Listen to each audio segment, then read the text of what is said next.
over a year ago by those core members that you can see up on the slide there, supported by the partners again on the slide. And Hydrogen Southwest is an industry-driven collaboration in the region to accelerate the creation of a hydrogen distributed network, mainly focused around hydrogen's future application in the transport and domestic heating sectors, because down in the southwest, we don't have any high energy industrial clusters as other parts of the UK have. So what we're looking at doing is having an industry-driven strategy. And we have been very successful thus far with attracting new members. Membership was open just before Christmas, and we've had some really important new members join us, people like NatWest, BP, ZeroAvia, NanoSan, and Rise Hydrogen. So, if anyone is interested in joining this rapidly expanding group of industrial stakeholders, there'll be a link to the Hydrogen Southwest website. So just putting into context, next slide, please, Natasha. The size of the challenge, or back one, please. The size of the challenge or the opportunity. Some of you may have seen this, but government has set a target for hydrogen to contribute between 20 and 35% of UK's total energy demand by 2050. And that effectively is from a standing start. And a lot of people, I think, overlook the fact that 2050 is only 27 years away. And so it is an enormous challenge that we're facing. And if we then look at what the challenge is within the context of the Southwest. Next slide, please, Natasha. In 2020, the Southwest total energy demand was 130 terawatts of energy, and you can see how it was split between the different sources of energy.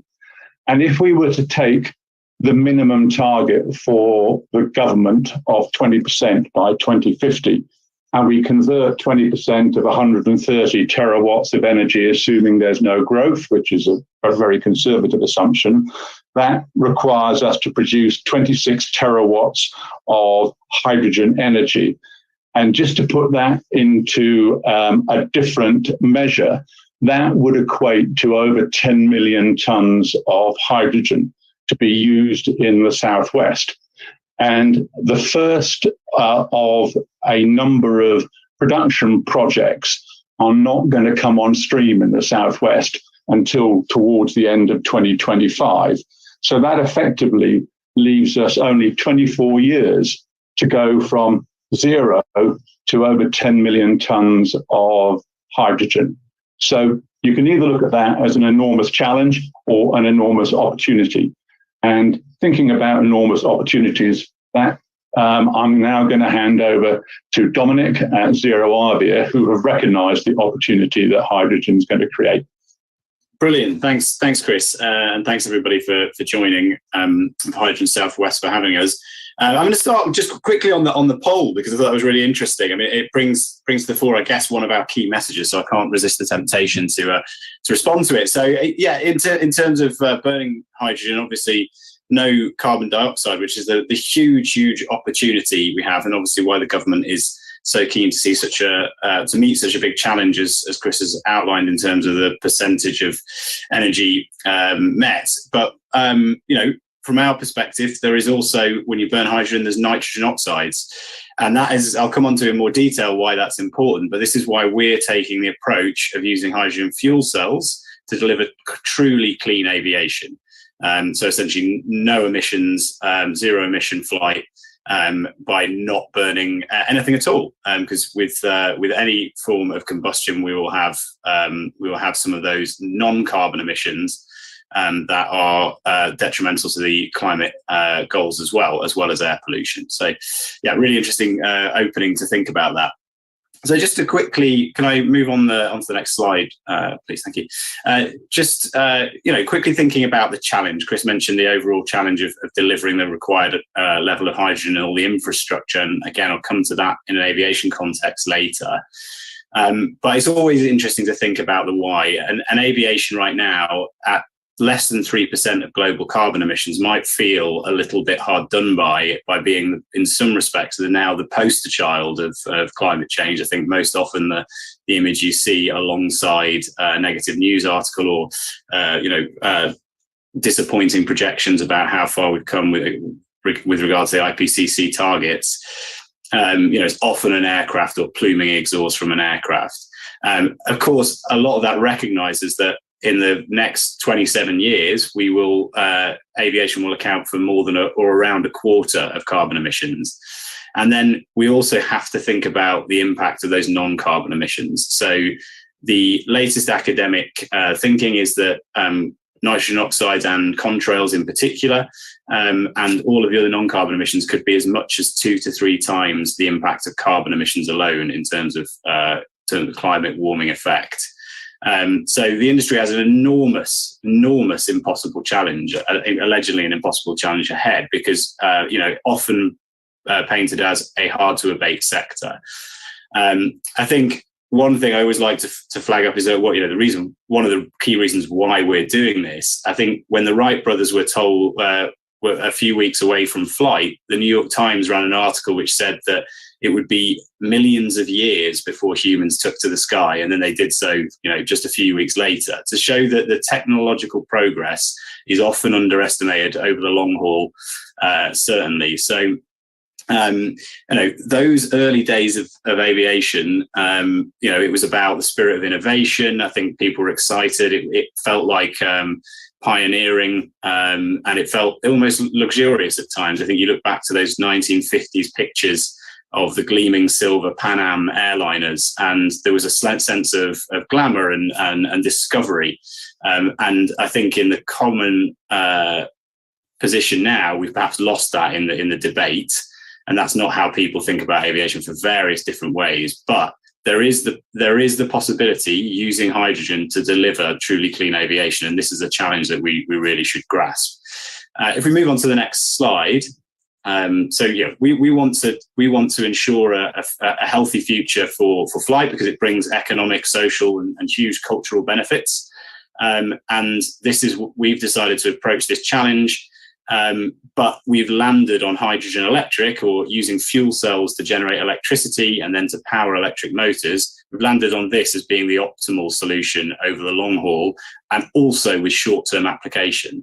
So batteries obviously would be great, and they are in road transport for delivering that electrification. But from a aviation point of view, they run into a couple of different challenges. One is the weight of the battery precludes flight in our aircraft of commercial scale.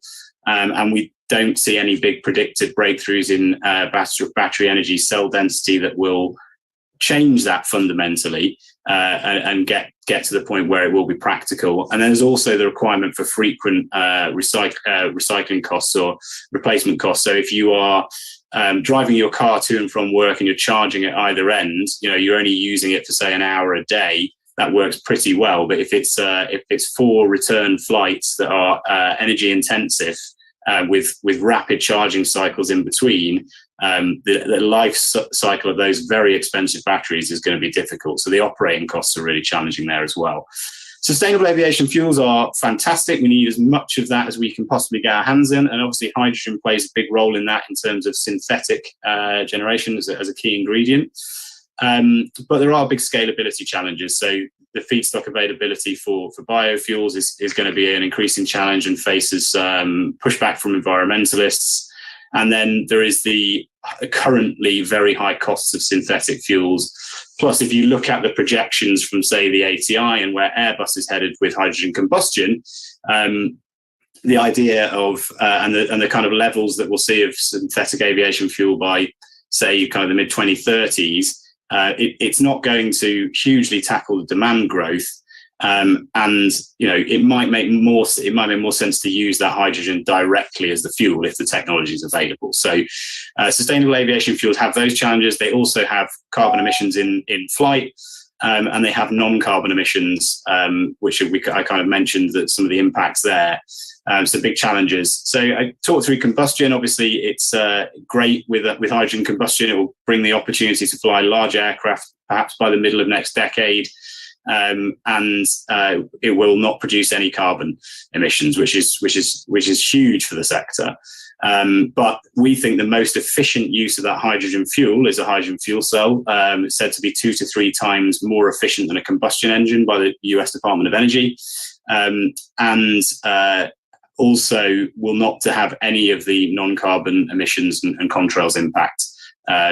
As the temperature of the water exhaust from a hydrogen fuel cell, which is the only emission, is low temperature, and there is the opportunity to mitigate the contrail formation because of that. So hydrogen electric, we think, is the most efficient, the most economic, and the furthest reaching environmental solution, and that's why we're developing that. And I can, if we move on to the next slide, I can give a little bit of a insight into exactly where we've got to. Yeah, so our vision is a hydrogen electric engine in every aircraft. We think this is the crucial ingredient for ensuring truly clean aviation in a commercial context, both cargo and passenger. And really, it's about using green hydrogen, and in the ideal scenario, generated by solar, wind, or hydro. Using electrolyzers to convert that renewable energy, split water into hydrogen, and vent off the oxygen. The hydrogen we keep, we refuel it using a refueling truck or a pipeline at an airport, and so it works very similar to the kind of concept of operations currently. And if we move on to the next slide, a little bit more on the system, and not to get too into the detail of this, but happy to answer any questions or follow up. But essentially, we have a power generation system, which is the hydrogen fuel cell stacks, which generate electricity from the hydrogen fuel through an electrochemical reaction.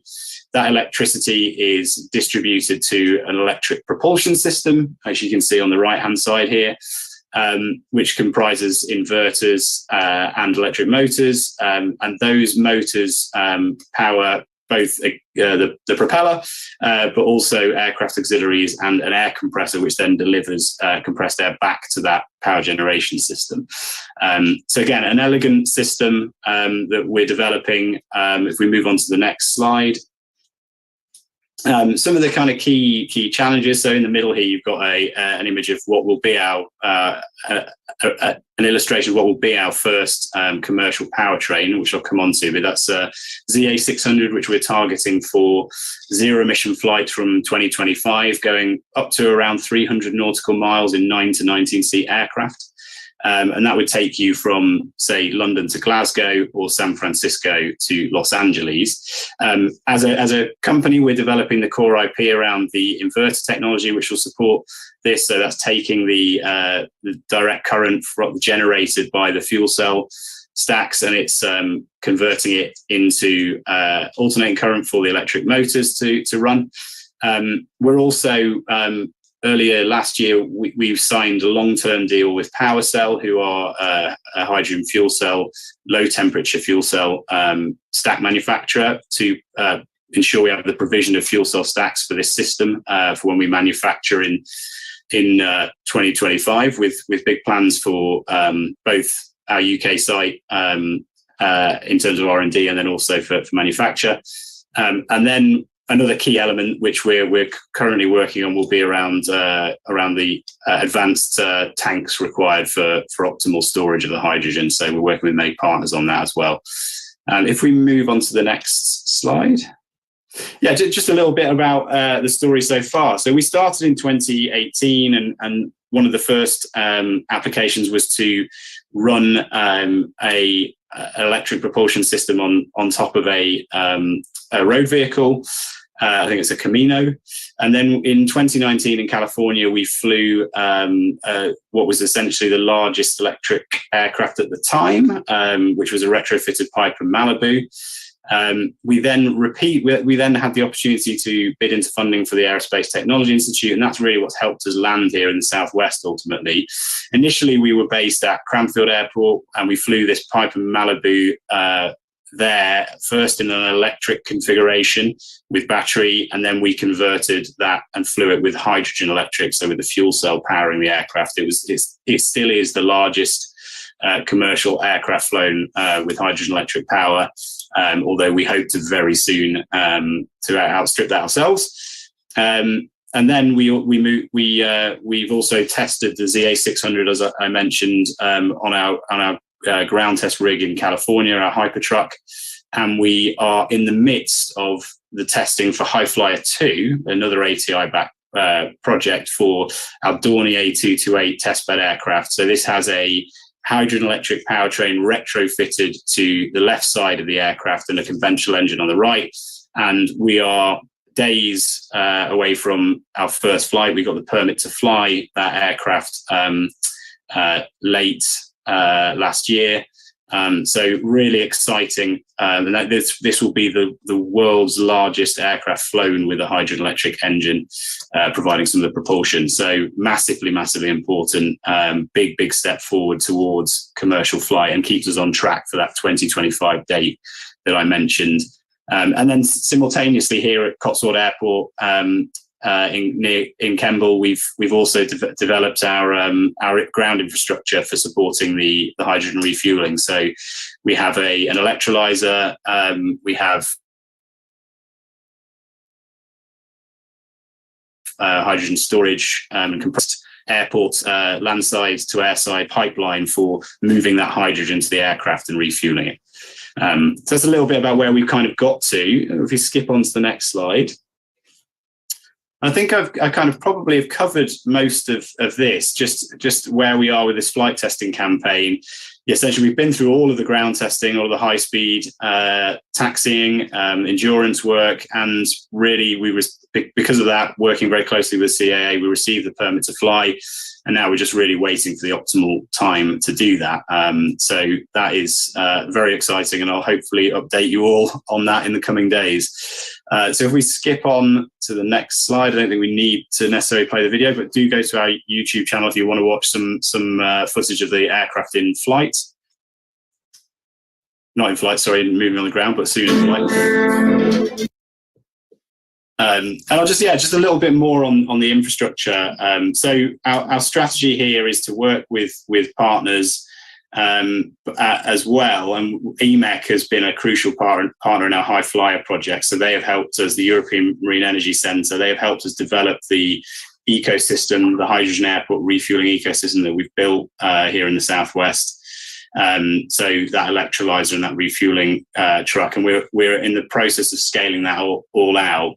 We're also working on a system in California, which will provide the fueling for testing at our Hollister, California location. And one of the key things about that is it will feature advanced dynamic ways of being able to manage the production of hydrogen at the right times to keep the cost as low as possible.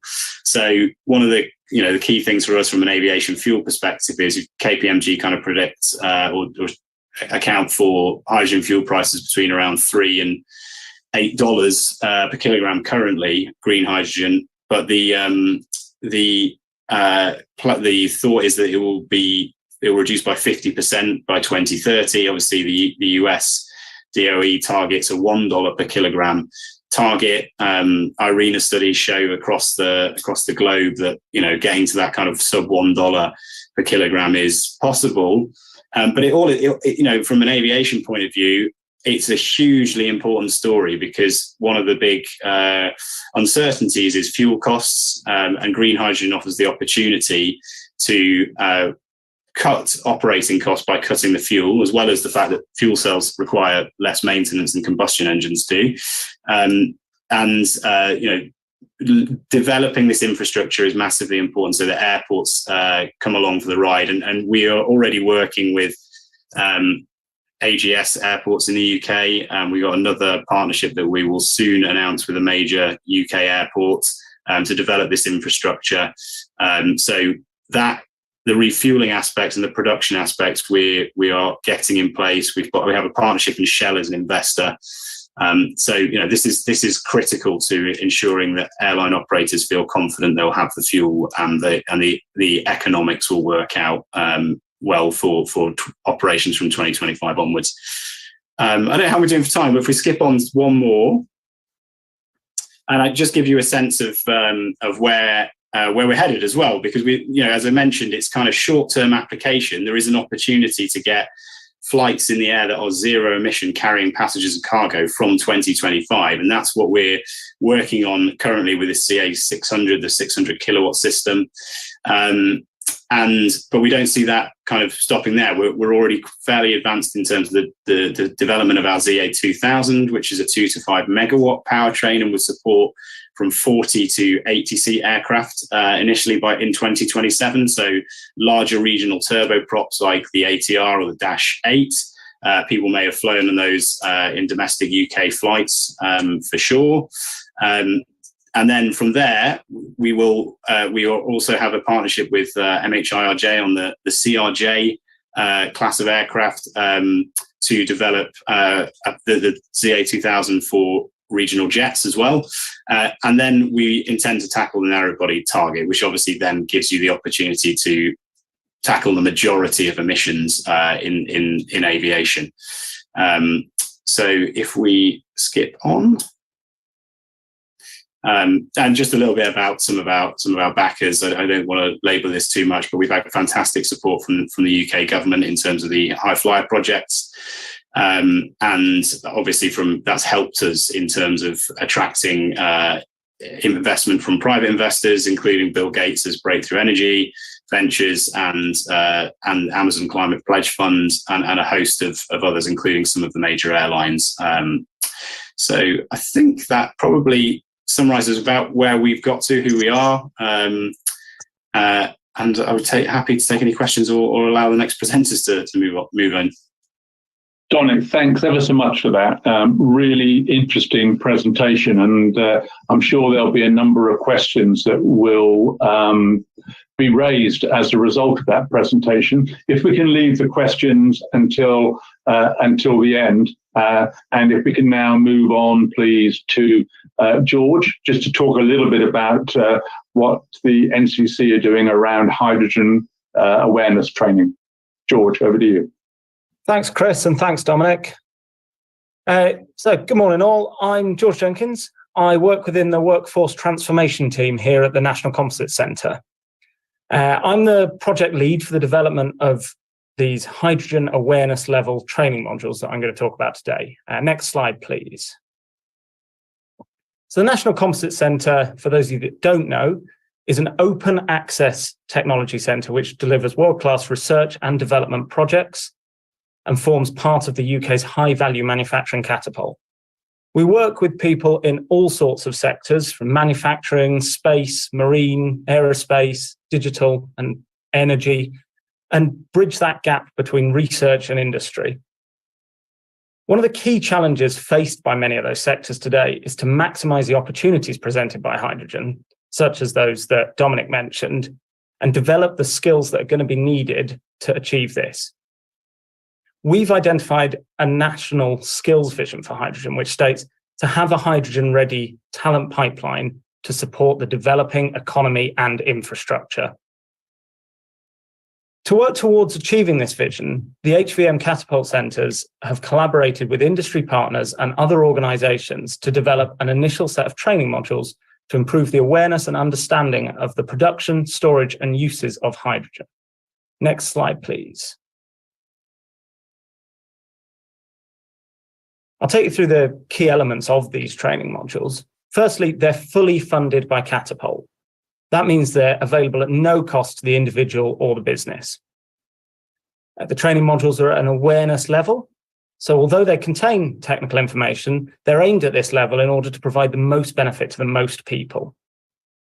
The training is in an online modular form to make it accessible and useful to as many people as possible. The e-learning will be interactive, include background reading and links, videos, voiceovers, diagrams, and opportunities to test your knowledge. There are a total of 6 modules covering end-to-end use of hydrogen. from making it, to storing and moving it, to using it. There's no requirement for a learner to do each module, just the ones that are relevant to that individual learner. Each topic within each module will have a short quiz at the end to reinforce learning. Each of the modules will be around 2 to 3 hours long. There's no requirement to do it all in one go. They're flexible and designed to be completed however is convenient to the learner and the business. Finally, the modules are non-sector specific. As they're designed to be useful to as many businesses and individuals as possible, there will be relevant case studies and technical information within them, but we're trying to keep it non-sector specific to reach as many people as possible. The modules will be available from the 3rd of April, 2023, so this year. Next slide, please. I'll just go over the 6 modules briefly. Each of them cover different hydrogen technologies. Each module will contain background information, health and safety, as they're crucial topics and apply differently to each of the modules. Module 1 is around overall considerations. This is a general introduction to hydrogen, why everyone's talking about it, and then a bit of information on government strategy, regulation, environmental impacts. Module 2 is around hydrogen production. Dominic there mentioned green hydrogen. We'd talk about what that is, and also different colors such as blue and pink, what that means, different case studies and different costs. Module 3 is around storage and distribution. This will include details on the challenges faced in different scenarios and what solutions to use where. Additionally, it will cover the challenges of storing and distributing hydrogen compared to other fuels. Modules 4, 5, and 6 relate to hydrogen being used for energy. Module 4 there is hydrogen for use as a feedstock. That's the decarbonisation of chemical processes, hydrogen chemical storage, things like steel reduction, and then synthetic fuels and ammonia. Module 5 is around hydrogen for industrial and domestic use. So we'll be looking at the key differences between hydrogen and natural gas, domestic heating uses, and then industrial heat and power. And finally, the one that links in most with what Dominic's been talking about today, hydrogen for use in transport. So that's things such as fuel cells, thermal engines, hydrogen to electricity, and potential uses and examples of hydrogen fuel vehicles such as cars, aircraft, heavy machinery, and buses. Next slide, please. Because of the level, format, and breadth of the training, it's suitable for a huge variety of people, such as engineers and technicians that want an introduction into the world of hydrogen, business leaders, project managers, and those working in procurement that are working on hydrogen projects, business support functions for companies looking to work with hydrogen, such as comms, marketing, and recruitment. It could also be useful for early careers individuals, such as having it part of an induction package for apprentices. And finally, it could be beneficial to students at college, university, or sixth form who want to use it to supplement their learning on net zero or sustainable engineering. The training is available and suitable for all organizations, no matter the size, sector, or stage in their hydrogen journey. You can register your interest for these modules through an Eventbrite link that I'll put in the chat after I've finished my presentation. And as a reminder, they'll be available from the 3rd of April. Next slide, please. In addition to the hydrogen awareness modules, to support the hydrogen skills vision that we came up with, the NCC and HVMC are working to establish a National Hydrogen Skills Alliance. The High Value Manufacturing Catapult Centres are collaborating with academia, industry, and technologists to foresight the right skills at the right time and in the right place to maximize this opportunity that hydrogen presents. If you'd like to know more about our foresighting activities that I've very briefly mentioned there, please contact my colleague Charlotte Holt. I'll put her contact details in the chat also. Thanks for your time today. I will now hand you over to Claire Arbery from the West of England IoT to talk about the hydrogen boot camps. Thanks, George. Just before we ask Claire, if you could have a look at the Slido question, just to get an indication for who would like some more details on the NCC's stroke HVMC's hydrogen awareness training modules.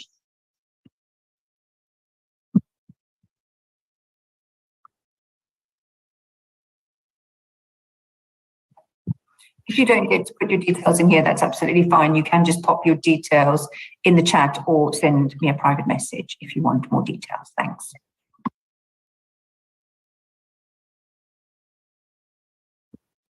Good morning, everybody. I'm Claire Arbery, and I'm the Director of the West of England Institute of Technology. We're one of 12 IoTs currently licensed by the Department for Education.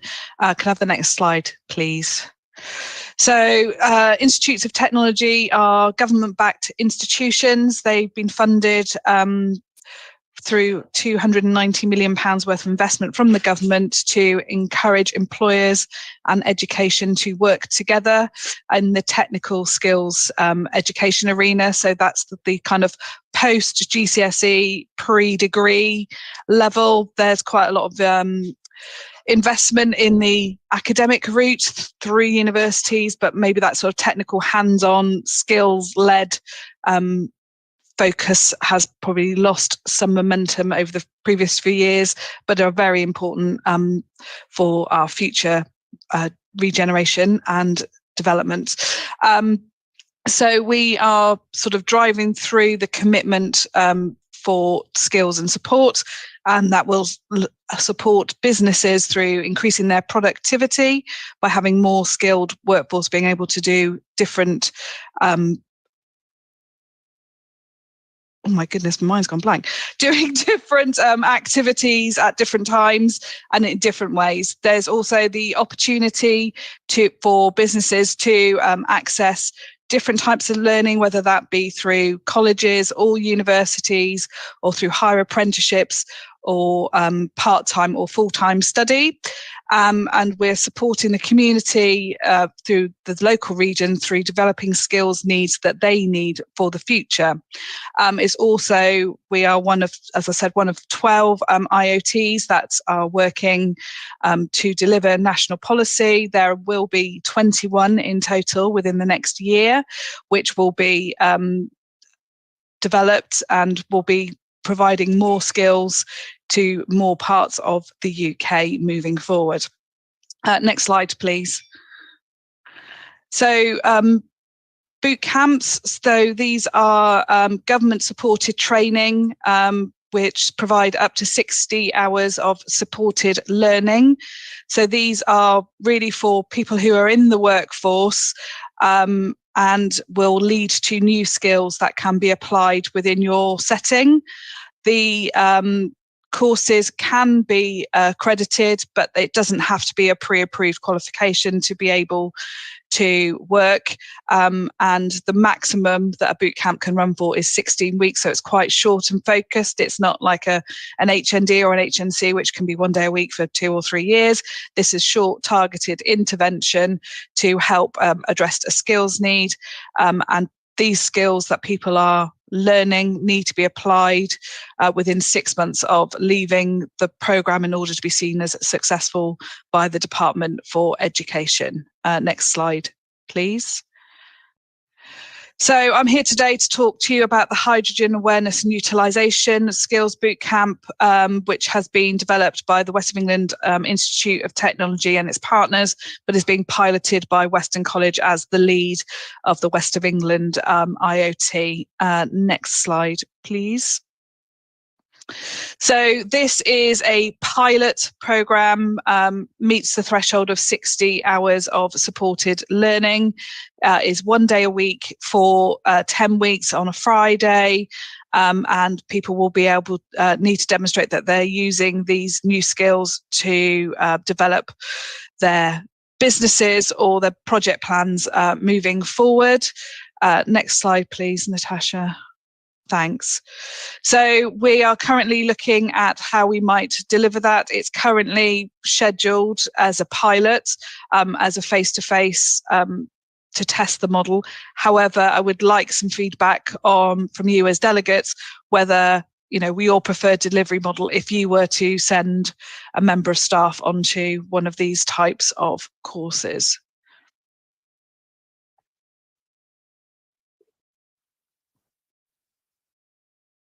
Thanks very much, Claire. Really appreciate that. And we'll just give a bit 30 seconds to see what kind of response we get on the Slido. So I've got a couple more slides yet, Chris. You're trying to get rid of them too early. My apologies. That's all right. It's one of those days today. Okay, can we move on? Thank you.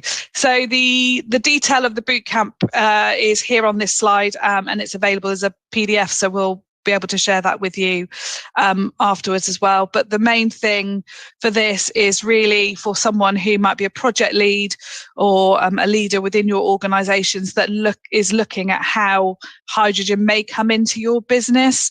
So it's for them to work through and have a kind of deep dive into some of those topics.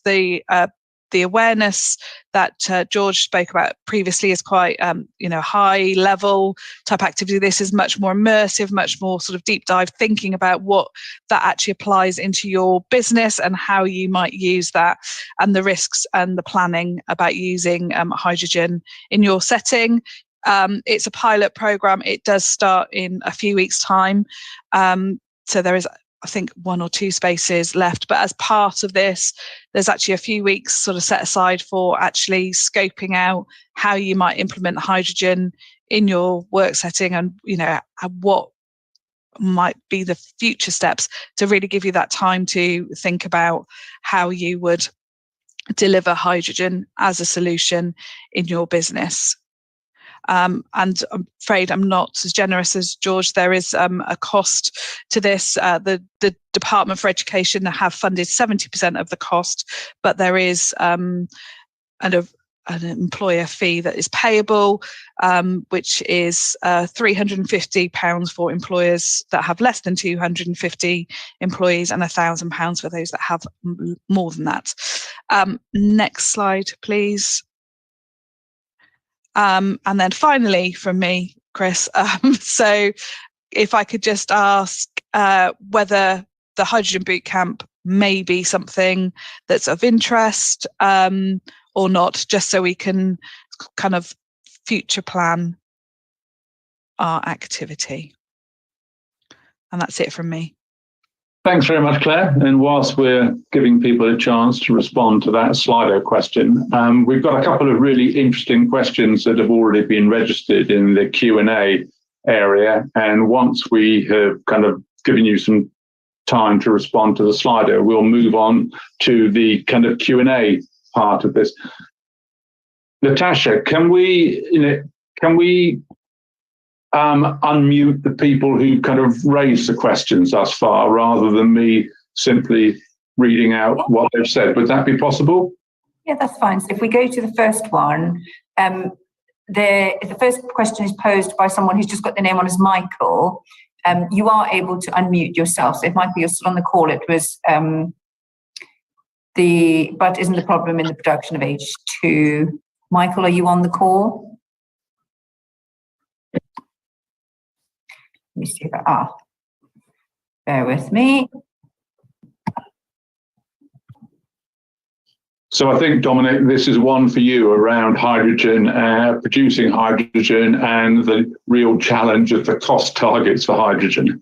Yeah, and I think the question, and the follow-on question, is specifically about the challenges for the UK in meeting, because I kind of mentioned the $1 DOE target. I mean, the most pessimistic assessment that the IRENA study that I mentioned by 2025, and I can drop the link to that in the chat. It looked at global levelized costs of hydrogen, and it found that it was expecting around $2 in most countries by 2050 in the pessimistic assessment, and that included the UK. So it was around kind of somewhere between $1 and $2. And then with this optimistic assessment, it was looking at $1 by 2050. So I think that I understand the premise of the question and the skepticism, localized production probably does make a lot of sense for a lot of airport infrastructure, and reducing the need to transport hydrogen, which has some complexity and challenges to it. There are certainly companies, infrastructure-based companies, that are looking at the idea of producing hydrogen in low-cost areas. There's lots of projects about moving it and finding cost-efficient ways to do that. So that will be another opportunity for countries that don't have the renewable resources to produce green hydrogen cheaply. But yeah, we're certainly very optimistic about the opportunity to deliver low-cost hydrogen that is more than cost competitive with jet kerosene. The other thing I should add as well is that when you look at there was a really good McKinsey study which kind of looked at the costs of jet kerosene versus green hydrogen, and projected it being around 6 times cheaper by 2050. So I think there's a lot of studies that should give some optimism to the idea that even in countries like the UK, we will be able to produce hydrogen in a cost-efficient manner. Dominic, can you hear me?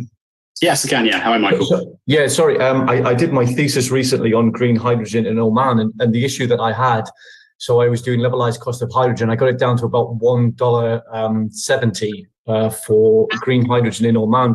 But my issue for the UK would be that we don't have the raft of renewables that they do here. So there would be a real issue with intermittency, I believe. Yeah, I mean, I think I kind of mentioned our project to try and balance the production, and green hydrogen is a great opportunity for a storage vector to solve the overall challenges of renewable intermittency. But I do take the point that to get to those lower cost projections for hydrogen, it requires a fair amount of renewable capacity.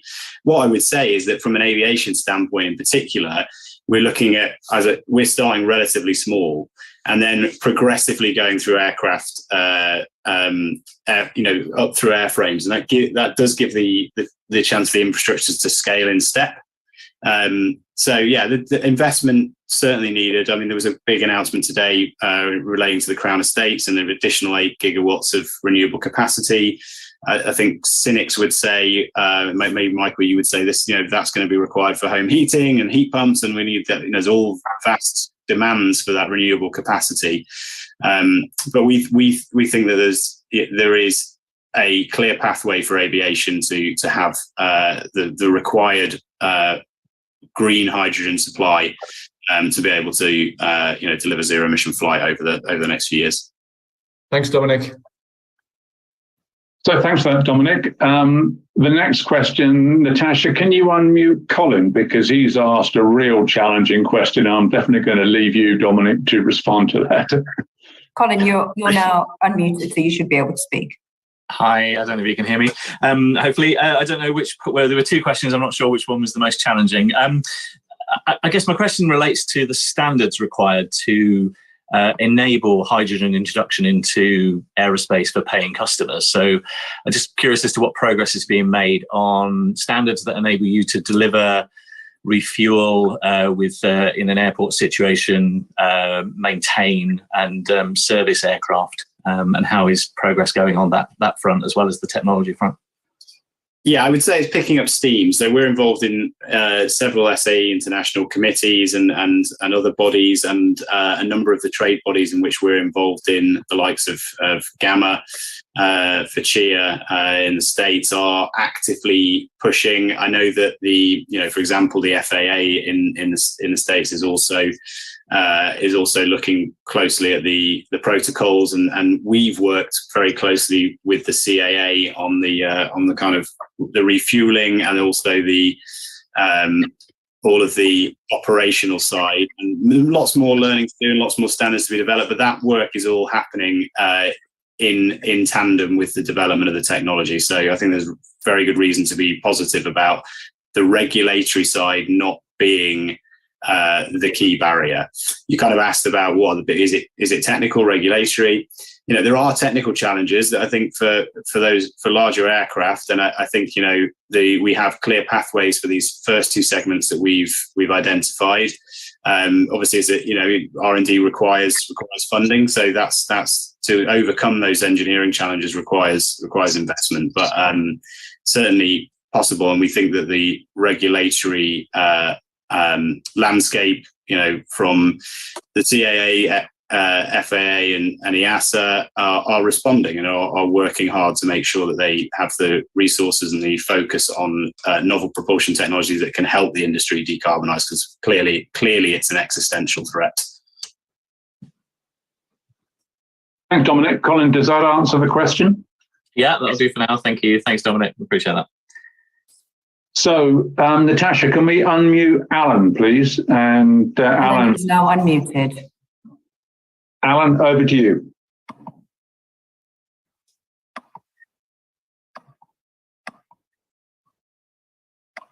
Not sure if Alan's going to...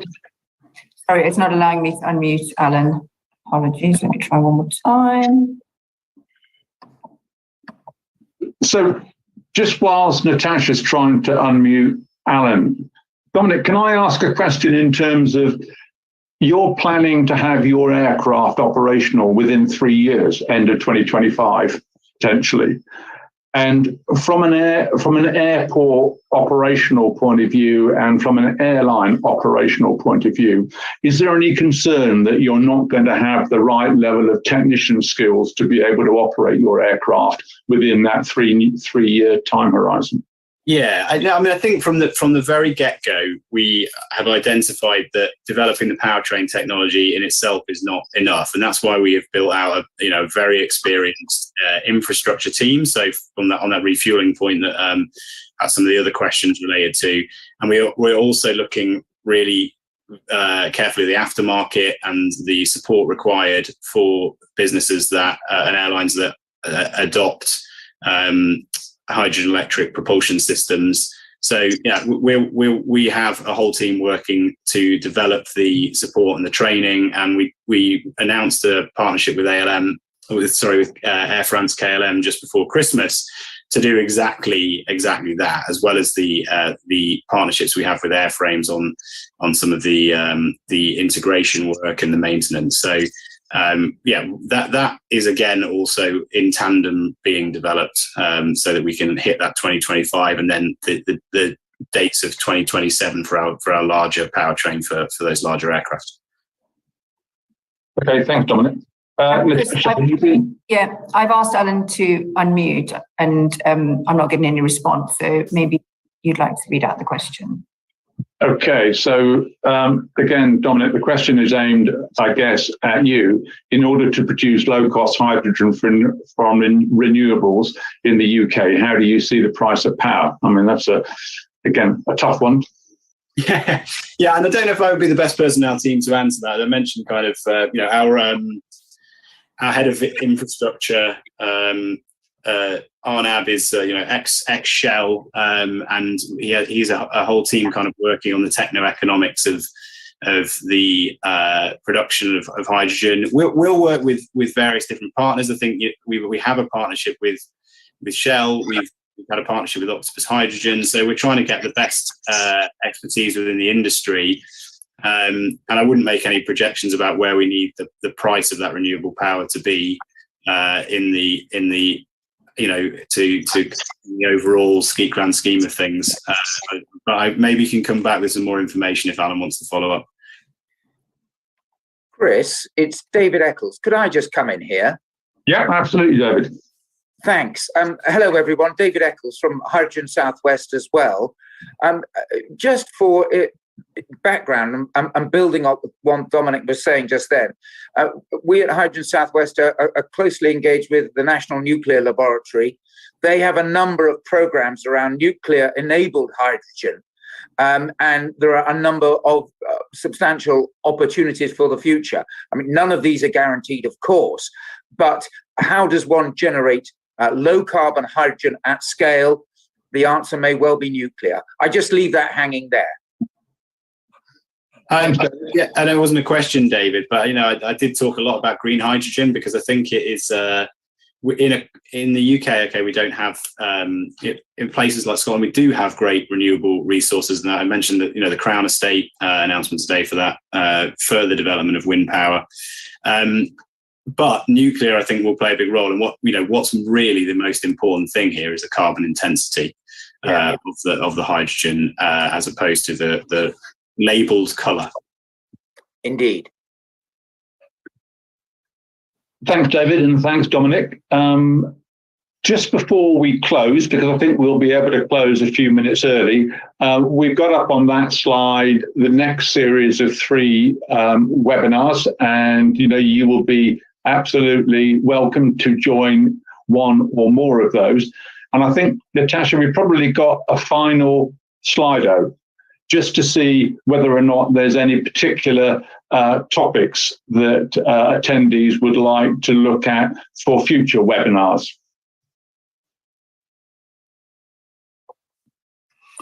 If there are any other topics that you might like to see included, you can put those in the chat or private message us.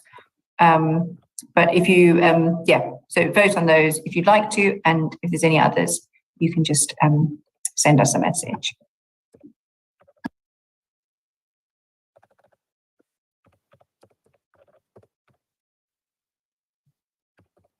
Recording stopped. So we've got a few people responding there. And just whilst we're waiting for others to respond, I'd just like to thank everybody for spending the time with us this morning. Dominic, really interesting presentation, and you've got some significant challenges, but some significant opportunities. And thanks to George and to Claire.